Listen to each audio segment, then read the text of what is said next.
Vampire time. Hi, what's up? Welcome, SOBs. My name is Jared Logan, and you are watching the Stream of Blood, where we play tabletop role-playing games, and specifically today, like we do every Sunday, we are playing Vampire the Masquerade, 5th edition. This is our ongoing chronicle, Vampires of Pittsburgh. This is the third chronicle in this series, Reign in Blood, and I am so happy to be back here on a Sunday morning having Vampire Church with y'all. We have a gigantic, continent-spanning adventure planned for you today. We are going to go far outside of Pittsburgh. Boy, if you thought the trip to Philadelphia was dangerous, wait till you see what we have planned for you today with these fantastic players. Just want to mention that the Stream of Blood does all kinds of, excuse me, still getting over cold, all kinds of great shows that you should tune into. And we have a lot of great stuff coming up. You should tune into our Thaco Tuesday show this coming Tuesday at 7 p.m., where we are going to play Old School Essentials. That is a kind of a retro clone of 1980s version Dungeons and Dragons. And we have finally reached the episode where I think they may conquer the original Gary Gygax written Keep on the Borderlands module. They also might just all die, in which case I think that part of the campaign is over anyway. They've seen almost every cave in the Caves of Chaos. So tune in for that. That show tends to be a little more, light and tongue-in-cheek, because we're playing middle schoolers on a Saturday night in 1986. So tune in for that, 7 p.m. Pacific this coming week. I also want to mention, before we get into the game today, that Vampire the Masquerade 5th edition is an adult game. See the lady's face? See all that blood everywhere? I mean, it's about vampires, and they suck blood out of people to feed their own ancient hungers. And that means there might be some violence. That means there might be some mind control things going on. Sometimes they just do really, really bad things to other people. We like to make sure that that's motivated by character and the story, and not by a need to be gratuitous. But we also understand that might not be everybody's thing. So consider yourself warned, and also know that anytime you want to respond to us about our content, send recommendations, requests, concerns, just react to the stuff you see us throw up on this Twitch channel, please get in touch with us at our Discord, which is called the Server of Blood. We have a Discord where you can come and you can leave comments for me, Secret GM Clint, Secret GM Brian Baldinger, and all the fans and everybody that helps us make this channel possible. And we really do listen, and we really do take it seriously. So please feel free to get in touch with us there. That said, I'm going to start bringing in our players. Unfortunately, Salim cannot be with us today. He will be here in spirit, diablerizing people from afar. But today, as some of you might know from watching the series, Abu has been moving back and forth from South Africa because he finished filming, and then he was going to London, and all kinds of things are happening. But he'll be back very soon, next week. In the meantime, we have the people who have been here since the very beginning, and I couldn't be happier to have them. This guy, I just knocked off the top of my microphone. I hate it when I do that. Where did it go? And then it's also black, so I can't find it. Microphone top, where are you? Okay, I'm going to ignore that. This guy, he is a man after my own heart, a man who knows Shakespeare, who is a fantastic performer, a man who has read all of the Dune books that I've read. And we need to talk more about that at some point, because we do have a Dune stream coming up here on the Stream of Blood. Please welcome, as Curtis Krieger, the ping pong ball between the poles of Jen Brown and Dr. Lucius Ali. Please welcome Ross Bryant. Oh boy, so much to bone up on. Hey. Whoa, hey. Splendors of the East. What is that? Is that a cheat for my chronicle? Yeah, Are you cheating? Yes, Jared. I'm one chapter ahead. No, it was teased that there may be some travel to parts distant in this campaign. specifically to Jordan. So I'm just trying to bone up on the ancient world with this coffee table book I got at a thrift store. And but yeah, check out some old bas-reliefs of ancient Persian retainers bearing urns. I wonder what those might contain. Yeah, very, very good question. I mean, you see an urn in a bas relief like that, and you think, what? It's either got like cobras or blood in it, for sure. Yeah. Cobras, blood, special herbs and spices. Tiny little mummies all kind of tucked in there, kind of like shoved down into the urn, which is kind of cute. It's kind of like a cute mummy, when they get them down in a little jar like that. Little mummy homunculus, just yeah. Being a mummy sounds pretty dang cozy. Well, it sounds like you're ready, and it sounds like you realize that Jordan, which was the country we mentioned in the last episode, has many fantastic ruins, including, I think Petra is there. Yeah. You know what? Petra is kind of jaw-dropping. I would really love to go there one day, but I'm not sure if a 2-year-old and a 3-month-old would travel well in Jordan, so probably not right now. Another time you can plumb the depths of Petra. Right. Here's someone who's definitely tumbled the depths of Petra in my heart. Please welcome an actress, a voice over artist, and just an incredible role player who plays Jen Brown, the leader who's just trying to save these goddamn vampires, and they keep making it harder and harder. Please welcome Ashley Burch, everybody. Hello. Yeah. Hey, how's it going? It's good. How are you guys? Good. Have you ever been to the Middle East? No, I haven't. And cool. I feel like it's time to do it as a vampire, maybe. Sure. I mean, if you're gonna go, you gotta go as a vampire. You gotta go as a vamp, right? Mm-hmm. Yeah. I have been to Egypt years ago. Oh, really? That's cool. It was amazing. I went to Alexandria and went to Cairo and saw the pyramids and went inside. Ooh. And it's so, I mean, just, the classic thing you say, you're just kind of struck dumb in their presence, as everyone has been.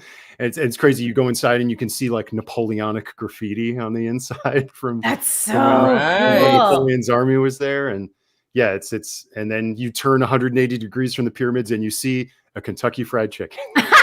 Of course. There's also a laser show they shoot on the side of them every night. When I went to London, I went to St. Paul's Cathedral, which is like the oldest, like most like storied church in all of London, And you go in and it's so hallowed, and when you walk in, you feel like you're hearing like oh, and then right outside catty corner to it is a restaurant called Yo Sushi. Oh no! Yes. I mean, it's appropriate. What do you do with the ancient landmarks? It feels like you should make some kind of rule that within a mile, let's not put a KFC. Yeah. Soon after receiving your barony at St. Paul's, you'd often like dip out and get a California roll. You'd think at least they should have puns about the artifact that you're seeing. You know what I mean? Yeah. St. Rolls Cathedral. Yeah. Something like that. That's our modern world. It's all about the commerce. And speaking of commerce, terrible segue. Are you guys ready to play some Vampire the Masquerade 5th edition? Yes. Great. Then let me give you a recap. First, I'll say that Pittsburgh is shattered. The Camarilla has fallen. The Anarchs are, for the most part, gone or scattered.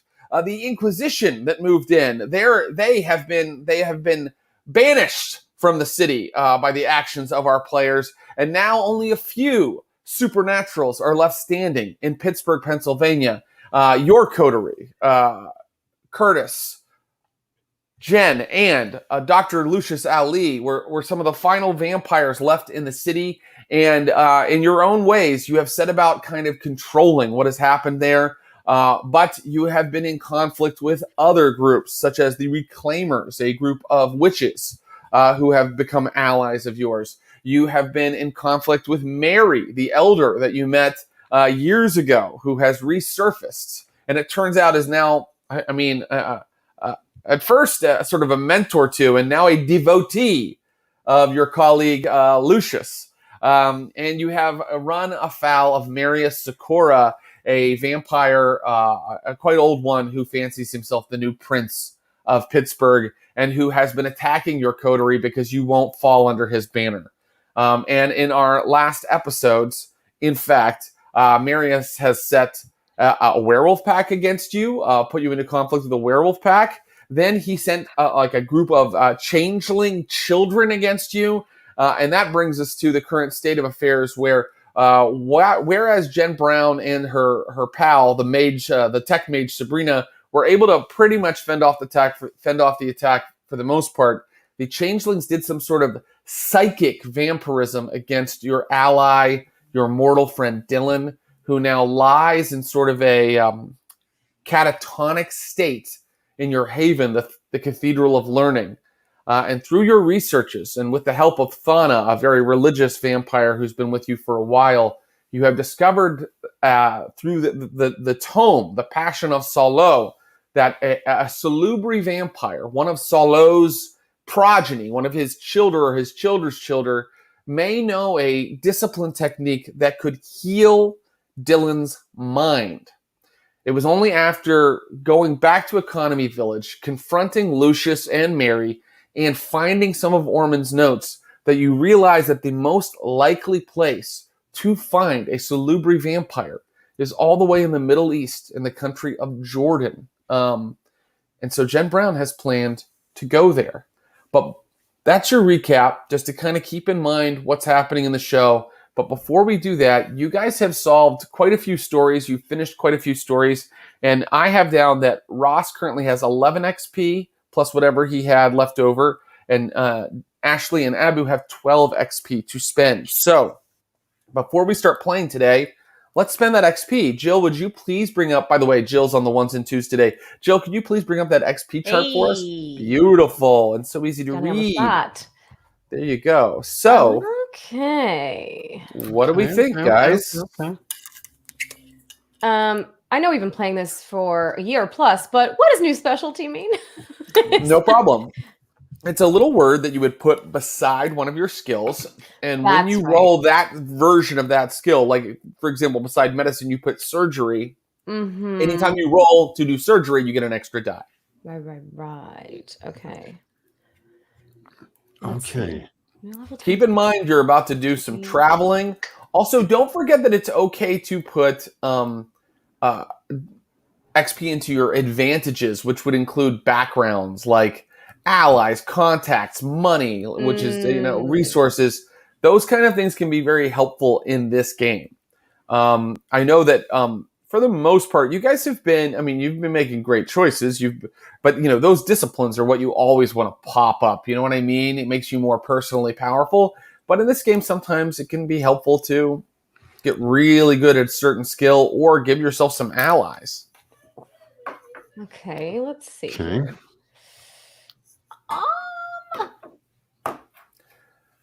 I wonder if I actually want to increase an attribute.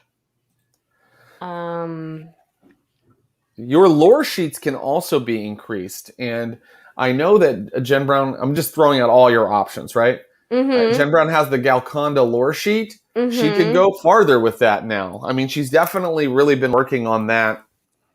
Right. On that kind of quest. She doesn't have to. I think bumping up an attribute's a great idea. Because if I bump up my resolve, do I get more willpower? If you bump up your resolve, yes, you do get more willpower. I'm going to do that. That's great. So a resolve is new level times... an attribute is new level times 5. What is your current resolve? I have it at... 2. So if I you need 15 XP to get it up to 3. Which I do have. Okay. Great. Now Jen Brown. Banked. That makes sense too. Jen Brown would find some new resolve. She's got to save her friend and get these poor vampires down the path of Galconda. New resolve, a check, and her willpower goes up 1. Hey, great. That's really good. for her, she should have composure plus resolve. Okay, so she's up to. I have 4 willpower. Is that right? Yes. Okay, that makes sense. Jen Brown started with a composure of 1 because when we first put her, in the game, her whole thing was that she fainted at the sight of blood. So her composure started, as kind of her low or her dump stat, but she's making up for it with resolve. She may be nervous, but God damn it, she's gonna push through and get things done. And so, Curtis Krieger, where are you thinking of putting those points? All right. I mean, I've got 12 with when I add my 13 total. 11 plus 2 rather. So, oh God, which gives me just shy of the just like you say, the clan discipline bump up that I really want to make myself more personally powerful. Well, I mean, you could keep saving. I know, but I can't gift XP, can I? Because I literally just have 1 XP left. it wouldn't put me over the top. I need 15. Okay. But I don't know. I've got maybe another plan and maybe splurge on something else that maybe would go in line with how Curtis is beginning to change. Interesting. I think I'm going to do this. So a skill is new level times 3. So I currently don't have any persuasion. I'm going to give myself 3 dots of persuasion and spend 9 points to do that. Thinking that Wow. I think Curtis is becoming a little bit more able to hold his own in a conversation and enforce a will that is not dictated by others. That's not. I like that. And then I'm going to take the remaining 3 and I'm going to add an advantage, just like you suggested, and give myself another dot in my allies among veterans, which bumps it up to 4. So that's now I would say a 4 pip veteran allyship is like a network. I think so. I want to slow you down just though for a second. But tell me if I'm cheating. Yeah, no, it's sometimes hard to reckon all of this. That's why I'm here to disappoint you. No. I hope I don't disappoint you. Persuasion, new level times 2, right? Is that what it says? New level. Oh, increased skill, new level times 3. So the first one is a level 1, so that's 3 of your XP. The second level is a level 2, so that's 6 more of your XP. Persuasion 2 is 9 XP. So cumulatively, that's 9 plus 6 plus 3. That's right. So it's 3 for the first dot and 6 for the second dot, 9 altogether. Do you want a persuasion version? Sorry, y'all. No, not at all. Persuasion of 2 is not bad, and then you want to add a dot to your allies, right? Your background. Yeah. Okay. So we'll do 2, and then add 1 for the background. Yeah. Okay, so an advantage is 3 per dot. So that would be spending 12 altogether. Is that is that okay? Which is my total amount. So okay, so you have a veterans because advantage is 3 per dot. Okay, yeah, you have a veterans, and these are you're calling them contacts or allies? Allies. Yes. Great. Okay, you only have 1 dot in it right now, but you get to tell me who that person is. I think it's like 1 guy right now. But you get to tell me who it is. And it's not Craig, your touchstone, who's off somewhere doing God knows what. We haven't checked in on him on a while. Great. But when you're ready to define that, let me know. But I think that's good for our XP for now. Good spends, everybody. And we can take that chart down. And now, last episode, Jen Brown, you told me that you were determined to go to, based on what you've read in Orman's notes, and you can ask me for more detail about those notes whenever you want. Mm-hmm. You were determined to go to Jordan and try to find one of this bloodline known as the Salubri. And I want to know who you're telling and sort of what your plans are. And then at any time you want me to elaborate on Orman's notes, I'm happy to do that. It's all yours, Jen Brown. So I'll say that Ashley wants Curtis to come, but I think Jen probably wouldn't tell him, but if he appeared or to check in on her or something, I'm sure she would break down and tell him what was going on. Just putting that out there. So I think, but right now, Jen is just planning on going by herself.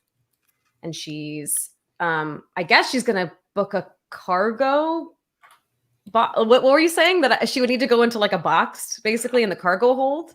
Well, I don't want to tie you down to anything necessarily. You know, another way to go would be by private flight, where you could kind of really control what kind of light is getting into the airplane. You know, I don't know if Jen is that flush. Is she? Grouper is. Is Grouper that flush? Grouper is, but Jen doesn't have a resources background, but she does have the allies background because she's sort of given over the company to Sabrina. So if she wanted to do some kind of private jet thing, she would have to like go through Sabrina. So I would make you like roll allies plus something else to see if Sabrina approves. Because I mean, let's face it, a private jet to Jordan is an enormous expense. I don't think she would go for that. I think she would either try to put herself in a box in a cargo hold situation or put herself on a boat. Okay. Basically. Well, then I ask you, well, let's see if you can even roll to like make these arrangements. And I want you to be, I know that neither you nor I know how you ship a person by boat. But I would like for you to just sort of talk about how you would like for it to work. Mm-hmm. And you have to decide plane or boat. You have to decide that. And then we'll figure out a role that you need to make. Because this feels like something that's very dangerous and difficult for a vampire to do. Yeah. And so let's see how you do in making your plans. I'm going to say I'm going to call for probably a large amount of successes, but it can be an extended roll, meaning you can keep rolling to try to get all the successes. Okay. But the more rolls you have to make, the longer these preps take. Does that make sense? Mm-hmm. Okay. So tell me exactly how you'd like for it to work. I think basically what she would do is that she would just set up any sort of service where you're shipping like large items like furniture or something to a different country. And she would try to get like a large crate that's perfectly sealed in terms of light. And I guess she would also try to bring some blood bags or animals or something in there with her that she could eat when she wakes up. Okay. For however long it takes. But the main thing would just be getting a crate that is perfectly sealed so that no light can get through. And then she would just act as if she's shipping a couch or something like that. All right. Or something that needs to be sealed. But, she would just make up some sort of item that would require perfect sealing. And who is she sending it to? I mean, if you're going to ship something, you have to ship it somewhere. You can't just say the country of Jordan. That is a good point. I think... this is like when Garfield ships Nermal to Abu Dhabi. You can't stamp that on the side and put a bunch of stamps and let's see. I think okay. Jen has traipsed forums and the like, and I wonder if she could kind of find any sort of trace of not vampires, but people that are into like maybe like a museum or something, acting as if it's like an artifact that is being shipped. Maybe she would even try to, oh boy, this is getting more and more elaborate, but like sarcophagi herself almost, like pretend she's an artifact that is being shipped to a museum. Okay. Oh, that's very interesting. If someone were to open the crate, they wouldn't go, "Why is there a body in here?" They go, "Oh yes, here's the artifact that I was promised," or whatever. And then in the dead of night, she would skedaddle. Is she going to ship herself to the Jordan Archaeological Museum, the Jordan Museum, which would be more, art, or the Royal Automobile Museum. Let's do the first one. The Jordan Museum. So that's like art. No. Sorry, the Archaeological Museum. Oh, you're right. I did mention that one first. Okay, so she's shipping herself to the Jordan Archaeological Museum in a crate. Yeah. She's inside of a crate. Inside that crate with a bunch of bags of blood, right? Probably with some kind of refrigerated cooler. All right. Look, I think altogether to make this happen, this is a dumb plan. I think that one thing I would like for you to do is make an intelligence plus streetwise roll. And you only need one success on it. Okay, well, I don't have any streetwise, so it's going to be pure intellect here. I got one success. One success is enough for me to tell you you are a little worried about customs. Customs is probably going to be looking into packages or verifying what's inside of packages. Okay. This is my favorite thing we've done in this game so far. I'm not even joking. I love how role-playing games sometimes make you answer these kind of logistical questions. You won't see this in a show, but it's actually, I think, very entertaining in a game. So any idea of how you'll handle that? Well, how elaborate are custom? Like, do they open it up and go through every single item? They do, don't they? They might. They have very strict import-export laws. You realize after doing a little Googling, they are concerned about drugs going in and out of the country. So they can inspect packages. They don't necessarily inspect every package. Here is what Jen, this is silly as fuck, but this is now what I've decided that she's going to try to do. She's going to mummify herself. So speaking of tiny mummies, she's going to try to wrap herself up as if she is a mummy. And as an artifact. So if they open up, they go, there's the mummy that is stated that is here. So it's an explanation for why. Oh, no. That's not what she's going to do. She's going to. Oh, no, because I was loving that. Okay, great. Then she's wrapping herself up like a mummy. And then I think what she would try to do is basically in a place that you couldn't easily find it is put like an IV drip in her arm. Amazing. Or on her back of blood so that when she wakes up, she's not starving. But she's going to try to like wrap herself, I guess, and like realistically make it seem, I don't know, aged. No. These are great ideas. Who's helping her with this? Because it seems kind of elaborate. You know what? Let's have you start the whole process. Okay. And I think that what you are doing is a subterfuge, right? Ultimately, I mean, I'm trying to see if there's another skill that I would use here. I guess you could call it stealth, but I think it's a subterfuge because you're disguising yourself. Yeah. So I would like, and it seems like you're using intelligence to do this. So I would like for you to roll intelligence plus subterfuge. Okay. And here's the deal. You need a total of 12 successes to be ready to go. Okay. And each of these represents a night of work getting ready. Okay. Well, I only got 2. 2 the first night. So and you're really having trouble like figuring out how you're going to do all of this by yourself. You don't know how you're going to do it by yourself, Jen. How to make yourself look like a realistic mummy. Jen's going a little AP right now. Yeah.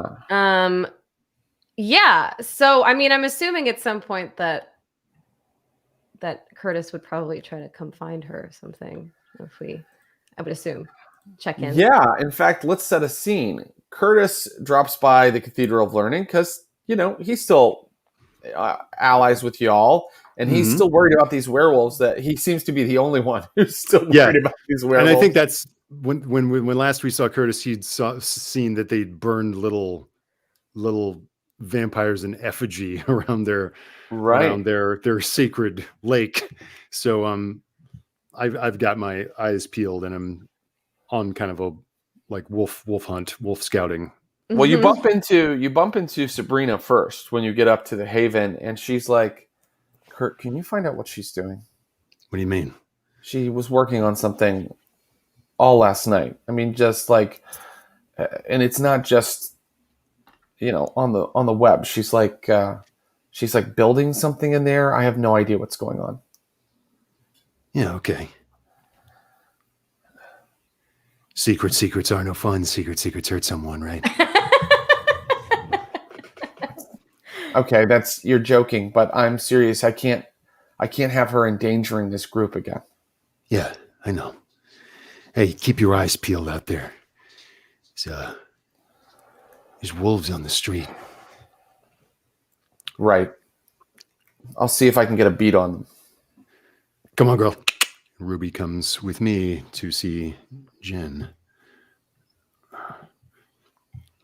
And I think she's like hunched over. She's got like a laptop on the ground, and she's also got something over here that she's trying to do. And she's doing one of these and just frustrated. Like, come on, fuck. Having a little issue? Hey. No, I'm fine. I'm just trying to Little craft project here? You could say that. What's going on, Jen? What is this? What you making?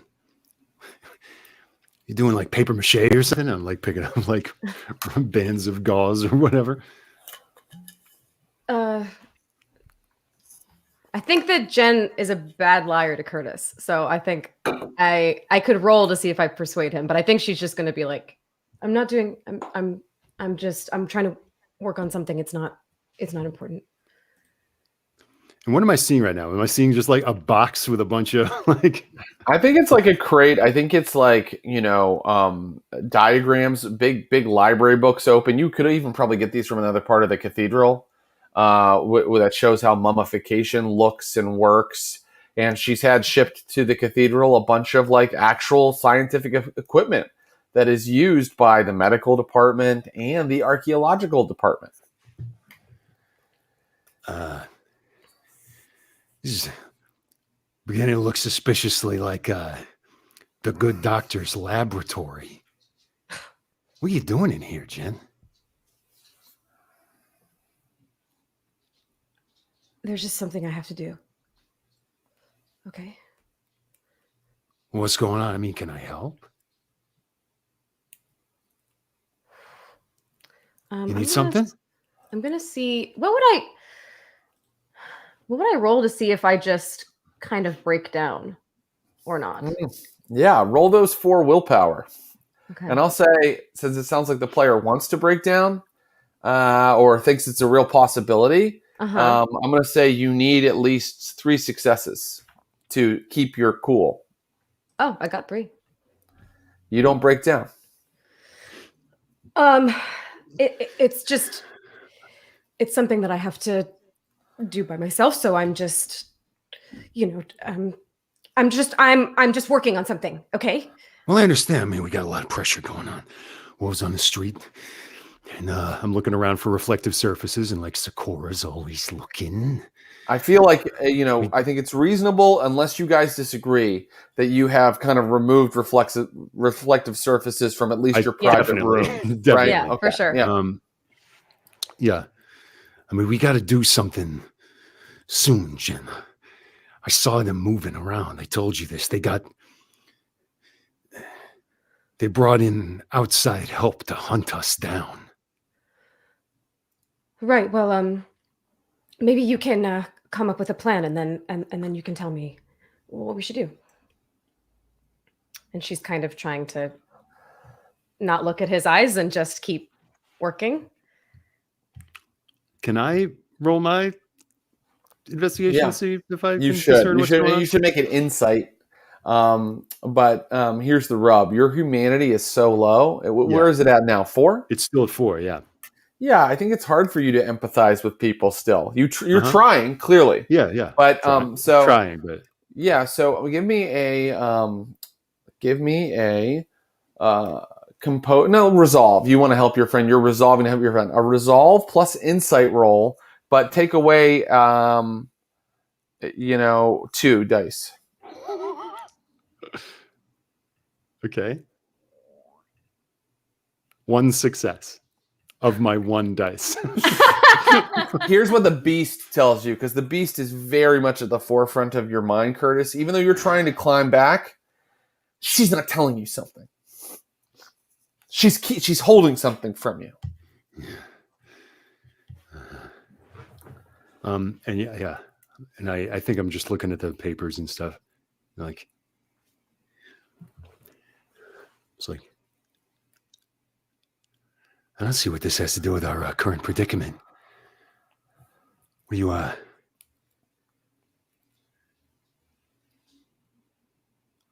what's going on, Jen? You building something? You going somewhere? I'm gonna roll willpower again. Actually, Yeah. should I roll composure? Yeah, sure. I failed. You tell him everything. Okay. So you ask, are you going somewhere? And you, you just see like tears of blood start streaming down her face. And she can't really look at you. She's kind of just, she's like looking at her hand. She's looking at her one non-Nosferatu hand and kind of like clicking her nails. It's like I'm remembering in the first episode, actually, when she had a panic attack. It's like the closest she's been to that since you met her, probably. I'm leaving. What? I can't.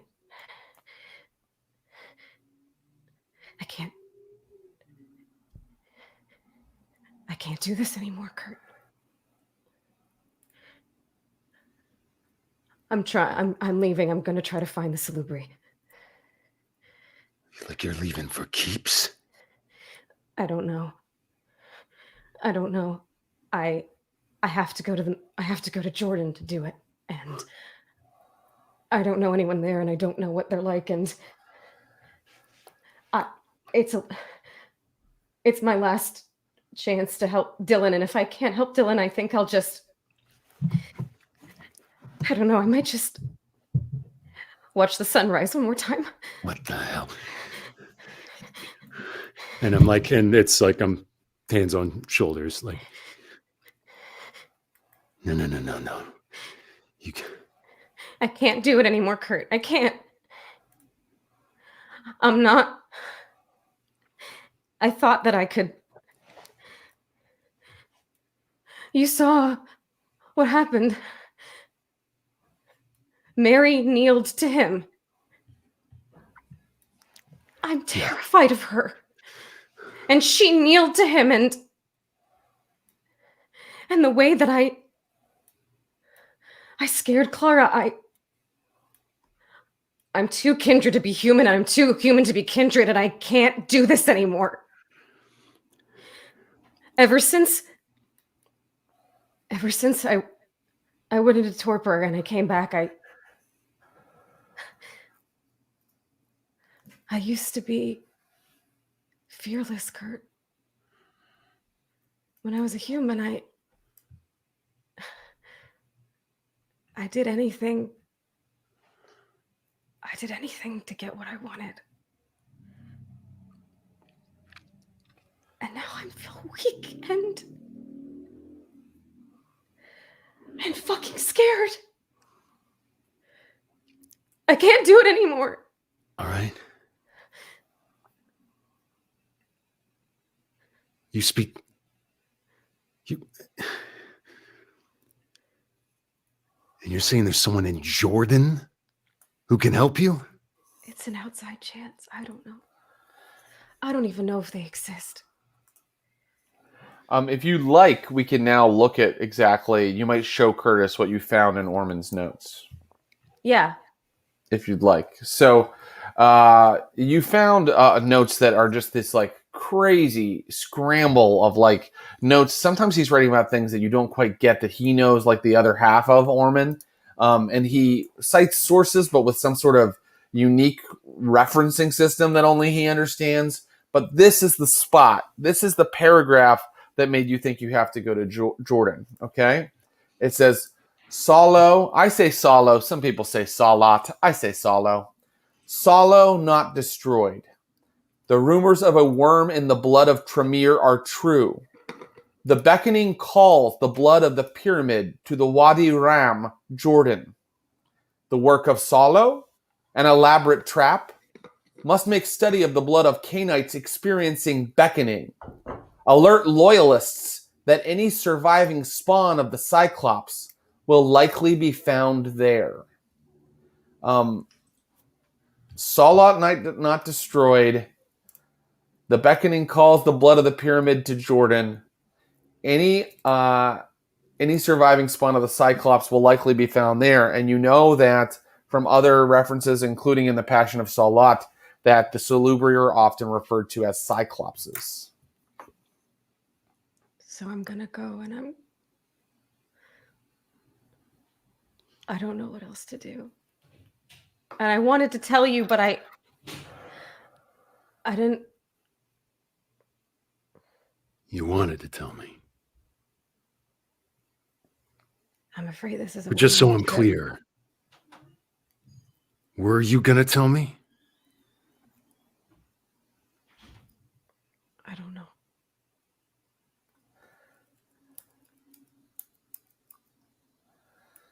You don't know. When were you planning to leave? Tomorrow? No. Day after tomorrow? I don't know. I was trying to figure it out. I don't know. I don't know, Curtis. I don't know fucking anything anymore. I'm out of ideas. I'm out of plans. I'm fucked. You don't think that this might have been something that I would have wanted to know?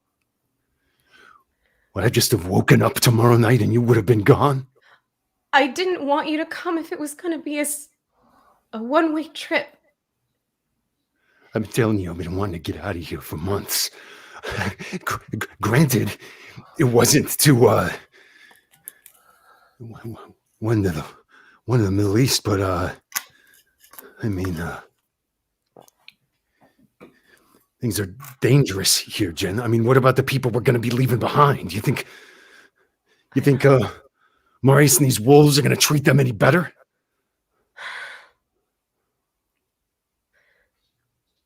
I know. I just thought that maybe you'd all be better off without me. What the fuck are you talking about?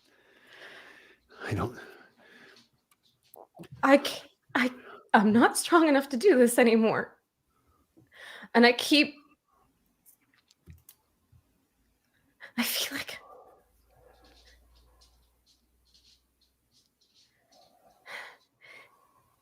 Curtis, if I didn't find them,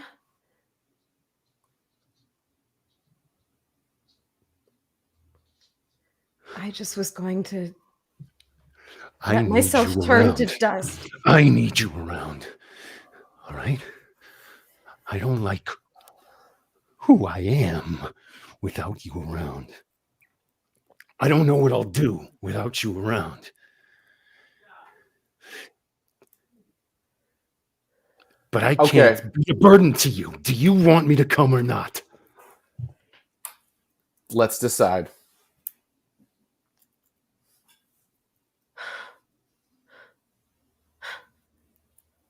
Of course I want you to come.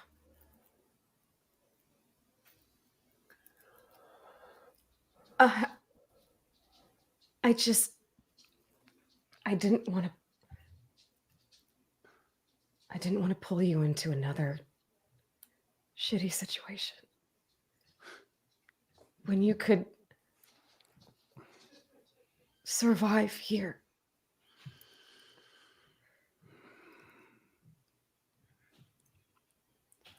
What's the point of what we're trying to do, Jen? If surviving was all we were after, then we could be sucking people left and right. I thought we were doing this so that we could have a life, an unlife that was a little bit better than surviving. And if you're going to find something like that, I'm not letting you leave me. I'm coming too. If you want me to come, I'm coming. I think Jen just hugs him, kind of like exhausted, and does some more blood crying. Beautiful. If you had any expended willpower, go ahead and bring it back. And now Curtis can help you roll on this extended roll to get 12 successes. And we'll see how quickly. Actually, I'm going to do this a different way. I want you both to roll, because you want to leave now, right? You have to go, right? You can't wait 2 weeks to go, right? Am I reading you correctly? As soon as possible is the goal. All right. Each of you give me 2 more rolls of intelligence plus subterfuge, and that will be how many successes you've accumulated on your cargo container disguise. Say again what that pool is. Intelligence plus subterfuge. You have 2 successes banked so far. I got 4. Okay, we're up to 6. 0. Okay. You each get 1 more roll. I can't re-roll because it's all hunger. Oh dang. 1 more roll of the same. Please, yes. Okay.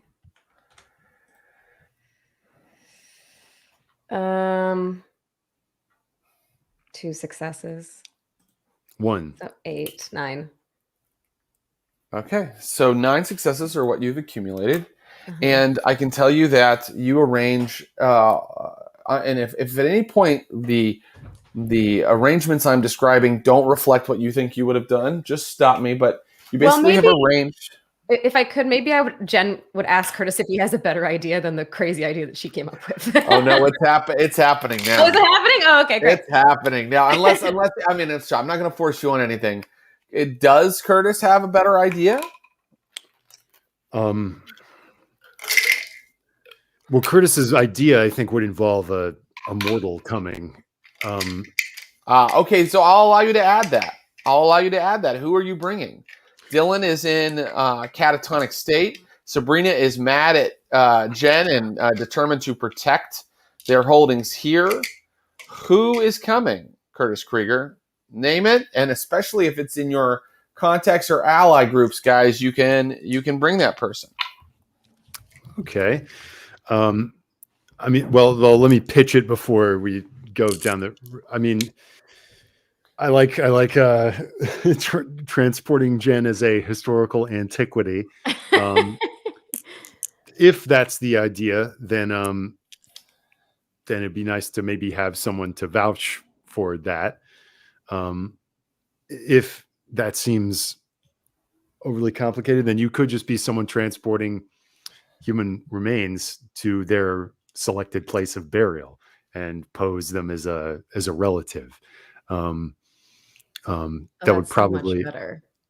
It'd also be easier for both of us to be, rather than wrapping us both like mummies, for us to. Well, I love the mummy plan, but fair enough. If you'd like to switch it to that, no problem. I'm going to keep the 9 successes that you got on creating this subterfuge. That still counts, but we can change the detail. It is human remains being returned to the desired place of burial in Amman, Jordan. And then I want to ask, is a human going with you? If so, I think you'd want to be the person that was transporting those. I mean, I'm not just to throw a character at you, but yeah, how about a veteran ally? You just said that you put a dot into a veteran ally, right? I just created one, so why not put it to use now? Does he know? And allies are generally your friends who know something, about you.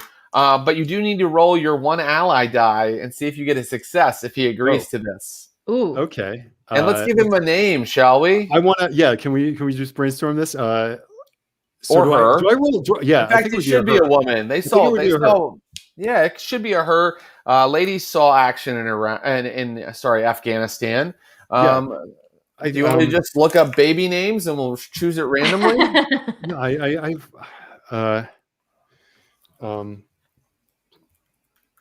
love coming up with names.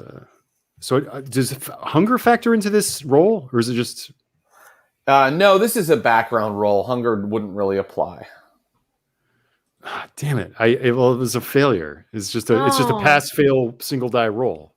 Let's meet this person though, since we've brought them up. Great. Great. Who is she? You tell me. Okay. Her name. Great. Her name is Siobhan Cox. Siobhan Cox. All right, Siobhan Cox. And Siobhan Cox is like, go where? Iman Jordan. You want me to help transport you to Iman Jordan? Think of it like a, no reservations sort of travel, I guess. Who knows what kind of fun you can get up to. Were you ever there? While you were over in the Middle East, did you visit it? Only like connecting flights passing through. I haven't never. I spent a couple days there. I mean, I can tell you what I know. But yeah, Curtis, I'm a 1-dot ally. I'm not going all the way there with you. So she gives you all the information she knows about Amman, Jordan, including where there is United States military presence there that might be useful to you.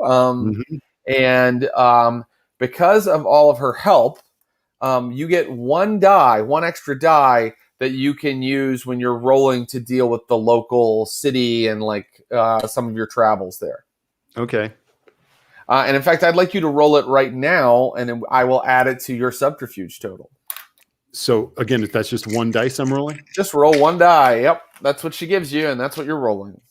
It's a success. There you go. Now you guys have 10 successes for this. Okay. Okay, so I want to set a scene. And the scene I want to set is Curtis and Jen in the dark. IVs are plugged into their arms. And they can just feel the rumbling outside. And it becomes clear after many hours have passed that you're off the highway now. And then you feel like gravity like lifting you somewhere. And then suddenly the roar of tires and going across asphalt completely stops. And you realize that you are tucked safely somewhere in the hold of a cargo ship. And as you suddenly feel just a very slight sense of movement of the ship leaving dock, you each take a stain for leaving your allies behind. Oh, damn. Right. I mean,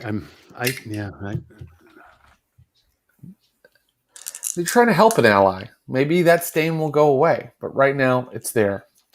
Okay. We're going to cut ahead a little bit, and I'm going to see what happens here.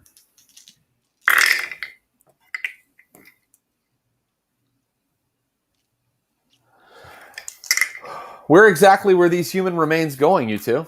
I know they were going to Amman, but where in Amman?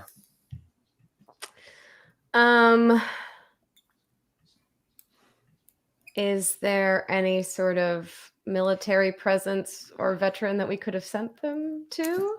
Yes. I think that would be the plan, probably to send them. Like fair. First stop would be a military base. Let me find. Let me see what like. Let's see if we can get the specifics here.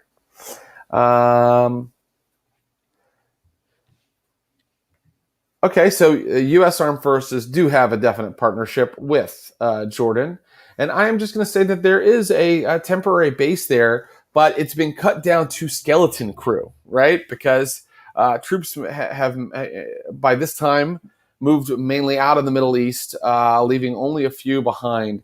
And I'm just going to call it, you know what, Amman base. Okay, Amman. I mean, that's what it is. It's the base in Amman. It's the army base in Amman, U.S. Army. So, and they are working out of like an estate on the outskirts of the city. That maybe one time held a wealthy family or something like that. Now it has a motor pool, a small motor pool, and it's got a couple officers and with just kind of one little group of soldiers to send on very small cleaning up, wrapping up, packing up missions. And it is that group of soldiers who are looking at a large crate, which explicitly says, do not open between certain hours. And I have to tell you, I did some rolling to see if someone would be on to your little ruse, and your 10 successes beat their attempts. So you have successfully done this. And now I want, but we must put this out there. This took weeks. And so I would like you, I think it took about a week. So I would like you to make a rouse roll 7 times and see how hungry you get. But assume that when you left, you brought, you brought blood with you. Yeah. So that's not fair, really. If you're drinking blood on the way, then there's no chance you'd go to like Hunger 5 or anything like that. And you probably brought, since you succeeded at your subterfuge, you probably brought enough to keep yourself fed. Yeah, I still want 3 rouse rolls right now to see where you're at. Should we have... What would have been our starting hunger? Mine was 2 at the beginning. Start at 1 and make 3 rouse rolls. Start at 1 and make 3 rouse rolls. Okay. Because I think even the best laid plans, this kind of plan, like you guys were on like, first of all, it's out of blood bags, which makes you want to vomit. Okay. But then on top of that, you're on like rations while you're in there, or so you could be very hungry when you get out, regardless. How did you do, Jen Brown? I only got 1 more hungry, so I'm at 2 hungry. Great. And then how did you do, Curtis Krieger? I got none more hungry. Oh! But, 3 successes. But I think, like Curtis's humanity is so low that this stuff sucks. And it's like, I think I'm whatever the vampire version of air sick is. Just like, and you like hear really gross. Like when the sun sets over a different continent, that counts as, we've taken care of rouse rolls now. You can hear voices outside of the crate. And one of them's like, why after sundown? Like, why does it? And the other guy's like, I guess it's something to do with the remains. Like they, the sun out here forces them to decompose more quick. All right, well, let's just get it open, fellas, and then let's get it to whatever address it's going to. And so I'm going to still pretend to be dead.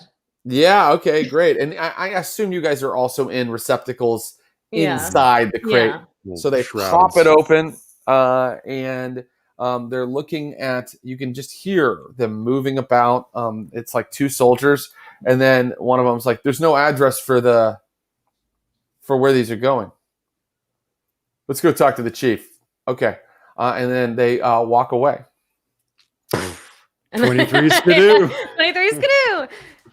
Okay, so Curtis and Jen lift themselves out of coffins like true classic vampires. The moon above glows with this tremendous blue brightness. Out here in the desert, that the air smells differently. Your senses are picking up completely different scents. And then you find yourself in kind of a beautiful ruined old estate, and there's a little bit of a desert sirocco that's blowing dust across the cobbles. And in the distance, you can see military personnel. You can see some U.S. Army quartermaster stuff all lined up. But you guys can go and do whatever you'd like now. I've never been out of the country before. Yeah, it was too long. Is it weird that I feel like it's like day lag? Like I'm used to being dead right now. It's weird. We should get out of here, huh? I'm gonna look for like a Is there like a motorcycle or a car or a something nearby that we Oh, can? now I'm getting really excited. There is a motorcycle. There's a couple because, this is they have a motor pool left over. You know how to. Of course, getting onto one of those vehicles would require you to get past United States Army personnel. Okay. Is it safe to say that we may be dressed in military attire, knowing that we were going to be shipped to a military base? You won the role, so I'm gonna say, and it was a disguise role. Yes, you have U.S. military attire on. You've thought that through. Okay. I'm gonna look at Curtis and be like, "This is your show." All right. And when you say, what are the vehicles nearby? There's like ATVs that are good for like going out across the sand. There is a motorcycle, and then beyond that, there are like Jeep. There's like one big Jeep. Like I said, they've gotten a lot of the stuff out of here. One big Jeep with like the big back-mounted gun. Cool. And it's just one motorcycle and two ATVs.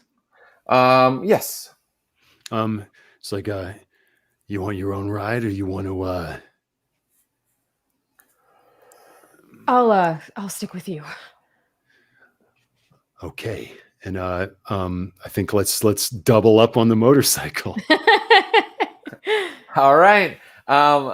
You are headed on the motorcycle toward the checkpoint out of the base, where you see kind of a bored enlisted man, kind of paging through a magazine that's been sent to him from America, maybe because it's I don't know, it's Popular Mechanics or something like that. And as you approach, he kind of notes you, puts it down, and starts to step out of the gatehouse. Are you going to convince him that you're personnel here and that you're allowed to leave with the motorcycle, or are you going to do something else? I'm going to get pink, I guess, just in case. Good idea. Rouse rolls, both of you. I got hungrier. I look as human as I ever look. Which is not very, by the way. Mm-hmm. Right. But I mean, can we I don't know, this is a lucky thing, but a helmet to maybe somewhat obscure my face? Mm-hmm. Sure. Mm-hmm. And Jen's too, seeing as how she's half monster. Yep. Yeah. Mm-hmm. Yeah. Yep. Okay. Hold, please. Jen's like trying to stand the way that she thinks a military person is supposed to stand, but she's not very. He brings out the app that they use to see who's taking out different equipment from the motor pool. And he's like, name, soldier? Can I, as I see him doing this, can I subtly try to tech whiz it? Tech whiz the app? Yeah, from my phone. I assume I brought it and I have international capacities. Absolutely. Yes. Give me, I think this would be unbelievabally difficult, but give me 5 successes and you can do it. Intelligence? No, it's wits plus technology because you're having to do something really quickly. Okay. That's so fast. But guess what? You can add a die because I think that Siobhan gave you guys like the server that where everybody in this base like puts their info and deals with like, stuff like that, like taking equipment out and stuff. Yeah. I had to re-roll, but I got a critical. A critical. Yeah. Name, soldier. Did we hear them? Any of the folks back in the base? Oh, do there are names, but Jen Brown succeeded in her role. It can be literally anything you guys want. Great. Egan. Okay. Have fun in the wild nightlife of Amon. And when he sees Jen Brown and he sees like through the helmet, like, part of your face is like, it looks like it's like badly burnt. He's like, yeah, seriously, enjoy yourself, soldier. And he goes back into the gatehouse. And now you are on a U.S. Army motorcycle driving through. the city of Amman. And it's not long before you have reached the downtown area and are going across cobblestones in a very kind of ancient section of town. You can tell me where you would like to go to figure out where would I find a salubri. Well, there was something about pyramids, right? And what else did that passage say? I can reread it for you. Okay. Salat not destroyed. I'll use the frequent beef pronunciation. Salat not destroyed. The rumors of a worm in the blood of Tremere are true. The beckoning calls the blood of the pyramid to the Wadi Ram, Jordan. The work of Salat, an elaborate trap, must make study of the blood of Canaanites experiencing beckoning. Alert loyalists that any surviving spawn of the Cyclops will likely be found there. Okay, so, well, is it cheating to say that maybe I have adapted or adopted whatever means Sabrina was using to find Vamps? I think that you personally can't do that because it's like awakened magic to do that. What I can give you right now is an intelligence plus occult roll. Okay. Do I have occult? Oh yeah, I do. Difficulty only 1 for this roll. So, come on. I got a messy critical. Damn. A messy critical. Okay. What does that mean? That means you've been studying this for a while, and Fauna helped you a little bit. And now that you bring it back out, you're kind of explaining it to Curtis as you guys, kind of take a breather and hop off the bike and are kind of planning your next move. And don't forget that you guys will need someplace to shelter soon. Yes. Okay? But you have hours of the night left now. I'm also curious what the Wadi Ram is. Yeah. The Wadi Ram is a desert 2.5 hours south of here. Cool. But the Amman airport was the most convenient airport for you to ship a cargo container this way. Okay. The pyramid are the Tremere leadership. They're elders. That's what the pyramid are. The Tremere organized themselves into a pyramid. And so he's talking about the beckoning calls the blood of the pyramid to the Wadi Ram. He's saying that the leaders of the Tremere have been called here by something called the beckoning.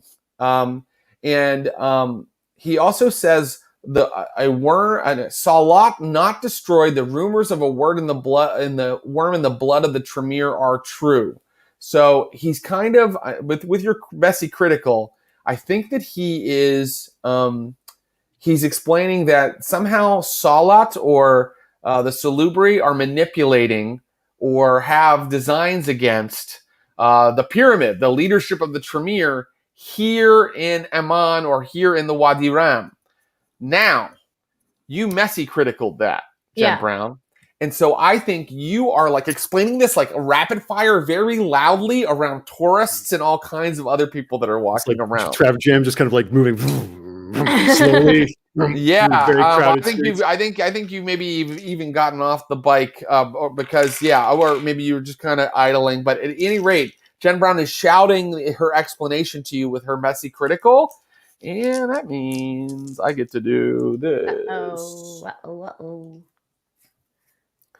Let me see.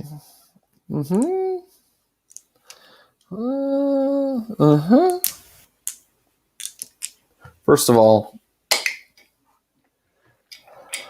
okay. Okay. All right. So that's what you tell him, and you can ask me any other questions. Your messy critical means you've really grokked what this must mean. So the Wadi Ram is a desert. That we are not currently in, though? No. It's about 2.5 hours south. So we would need to probably head in that general direction. You could head to the Wadi Ram if you wanted to.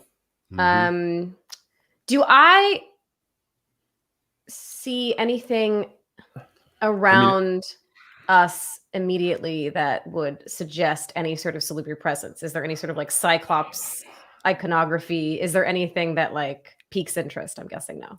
No, but the traffic moves a little more, and you're in an area of really fine shops and cafes now. But no, there's no like graffiti on the wall with like the Salubri symbol or anything like that. I mean, it sounds to me, Jen, like we're like walking into the middle of some internecine conflict, some fucking civil war out here. It's like sectarian violence. Okay, so I mean, if all the Jameer's fucking paranoid and bonkers is Mormon, then we got to keep our eyes peeled. So what do you think we should do? I mean, I'm not good at this stuff. I mean, it's hard to know. I mean, we make ourselves known. We seem to have difficulty making friends with our relatives in other towns. Yeah. But that's why we're here. Yeah, so we're in an area of like shops, nightlife, and stuff. Yeah. In fact, I think that at this point you realize that you have moved from downtown to the Shmei Sani. Forgive my pronunciation. Anybody out there that knows how to pronounce in Arabic, Shmei Sani district of Amman, the most modern district with fancy supermarkets and 5-star hotels is where you're at right now. But you know, because you were given intel by your contact Siobhan, that there's also a place called the El Webde, which is a historic district with new restaurants, less expensive bars, live music, very relaxed kind of, the place to kind of go and party. Where you are right now is sort of the more kind of high class, like, if you went to like the really fancy hotel bar at the top of the hotel kind of an area. You were just in downtown Amman, where you passed by the ruins of a Roman amphitheater that are here in Amman. It's got a lot of markets, like, marketplaces, stalls, some of which are closed up now, some which have stayed open in like cobblestones instead of like regular paved streets. If you'd like to ask me, is there this type of place? Let me know. Okay. Mm-hmm. I think Curtis probably gets the impression that Jen is pretty overwhelmed and leaning on him a lot more than she ever has before. Like, she's probably even clutching him too tight on the motorcycle. She's just like, there's like too much happening, and she's in a kind of a rough sorts emotionally. All right, these Salubri, the people of Salad, or all the kindred that we've met who are, running things tend to enjoy a lot of luxury like this. But, they're also pretty nostalgic for their past. So, I mean, That's right, the Tremere. I mean, we know about the Tremere that they are drawn to certain types of aesthetic, aren't they? You think about the Toreador. The Toreador love a certain type of look or aesthetic to their environment. Because their heightened senses really makes them kind of like very sensitive to mood and feel and ambiance and things like that. The Tremere are the Maguses of vampire society. They are still in the Camarilla, so they are, friends with Adelaide and that whole crew of Sonia, who you tangled with in Pittsburgh, they would be the vampires most likely to go. At least the Camarilla vampires most likely to go, maybe, and dig up old artifacts, things like the urn and stuff like that, and study them. Okay. So we're thinking places where there would be antiquities, places of spiritual or occultic potence. Yeah. Let me see if I can, and I think maybe Jen would start searching and try to see if there's anything that she can find on her phone that matches that description. Great. So you're kind of trying to find some kind of occult site here, right? Is basically it. So you can make a intelligence plus, intelligence or wits, whichever is higher, because you are using your phone, which definitely helps you out. Well, actually, let me look at your stats because I think I might be able to make this roll a little easier for you. If Jen's doing Google foo, then that should give her a little bit of a bonus of some sort. That's her jam. Intelligence plus tech is my highest pool. Yes, I know that. Let's see. Let's use that new resolve. Give me a resolve plus occult roll. And you're going to need 2 successes. Resolve plus occult. Okay. Got 3. Great. So, that there are all kinds of Nabatean ruins down in the Wadi Ram. Those are the closest place that are sort of, ancient. That's not entirely true. The other closest place is this Roman Colosseum here. Amphitheater, not Colosseum. This Roman amphitheater here in Amman. So there's either these Nabatean ruins, and the Nabateans are a very, very old civilization. They predate Islam and a lot of other civilizations on Earth. They're like almost more connected to like Babylon and that kind of age, or the ancient Greeks is when ancient Arab people and Nabatean is kind of what you might call them. And there's lots of stuff left over from them in the Wadi Ram, the desert to the south. But the closest ancient ruin is this Roman amphitheater. Okay. So what do you think? It seems like I have to mention one last thing, and I apologize. Petra is a Nabatean ruin, and Petra is extremely famous. It's like this. You can look it up, guys, online, but it's basically this entire wall side of a mountain that's been carved with beautiful glyphs and images. great. No, it seems to me that this sort of what do you call it? If these salubri are like what do you call ascetic? If they're like if they're on a meditative path, then they might be out in the desert. It's a little bit of a journey, though. I don't know if we'd want to check out this amphitheater tonight and maybe save the desert for another evening. Okay. Or make the journey tonight, but if the sun catches us out there, I don't know what the fuck we're gonna do. Maybe we could upgrade our transport. Now we're talking. So Great. Maybe we try to get a car. And Yeah, sure. black it out and then lose it inevitably. Are you getting a car illegally, or are you getting a car legally? Oh, do I have the resources to get it legally? I'm saying anytime you want to make expenditures like that, you're probably using like the group or company credit card, which And means then I'll Sabrina make you knows. roll your ally rating, and Sabrina might notice, and you have to just think about what she thinks about these things. Maybe She'll know where you are. Right. Mm-hmm. Maybe we could use our military garb and presence to commandeer a vehicle or something. I don't know. Or just try to steal one.